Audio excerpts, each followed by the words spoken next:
So మన శరీరానికి మంచి విశ్రాంతినిచ్చే ఆసనం ఏదని చెప్పాను? మన శరీరానికి మంచి విశ్రాంతినిచ్చే ఆసనం ఏది? తప్పో ఒప్పో గట్టిగా చెప్పండి. ఏ ఆసనము? తెలుసు కదా, మళ్ళీ తెలియనిలాగా సైలెంట్గా ఉంటారు ఎందుకు?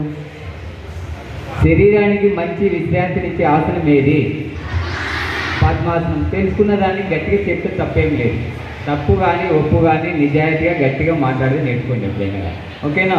సో పద్మాసనము ఇంతవరకు ఇప్పుడు మెడిటేషన్లో ఉండేది మీరు పద్మాసనమే. ఓకేనా? నేను మీతో వేయించేది ఇప్పుడు పద్మాసనము, పద్మ పర్వతాసనం మాత్రమే వేస్తాను. ఇంకా క్లోజ్ చేసేద్దాం. ఓకేనా? సో నేను చెప్పాను కాబట్టి వేపిస్తున్నాను ఈ రెండు.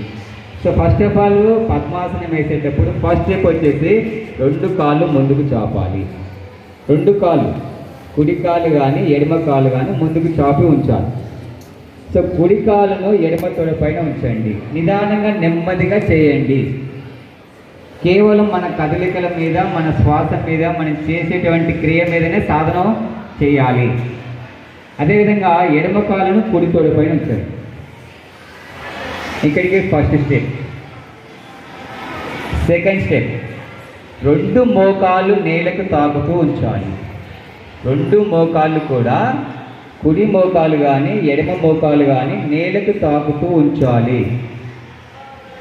నేలకు తాకుతూ ఉంచాలి. మన కుడి చేయి కానీ ఎడమ చేయి కానీ 2 మోకాళ్ళపై ఉంచి నిటూరుగా, కుడి చేయి కానీ ఎడమ చేయి కానీ 2 మోకాళ్ళపై నిటూరుగా చాపాలి. చాపి బొటన వేలును చూపుడు వేలును జ్ఞానముద్రలో ఉంచాలి. నా చేతులు చూడండి, ఇక్కడ బొటన వేలు చూపుడు వేలు జ్ఞానముద్రలో ఉంచాలి. చేతులు నిటూరుగా ఉంచాలి.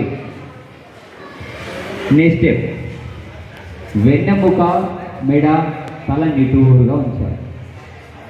వెన్నెముక, తల నిటూరుగా ఉంచాలి. కళ్ళు మూసుకొని వీలైనంతసేపు చేయొచ్చు.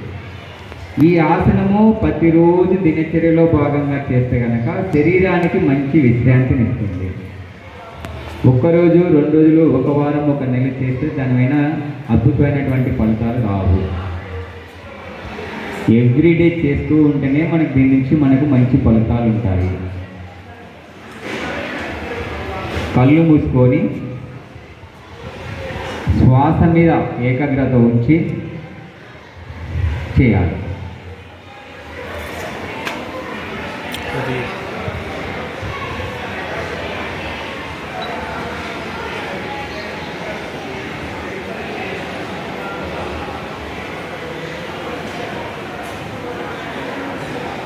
మెడ నిటూరుగా ఉంచాలి. తల నిటూరు ఉంచాలి. తల కిందికి ఉంచకూడదు.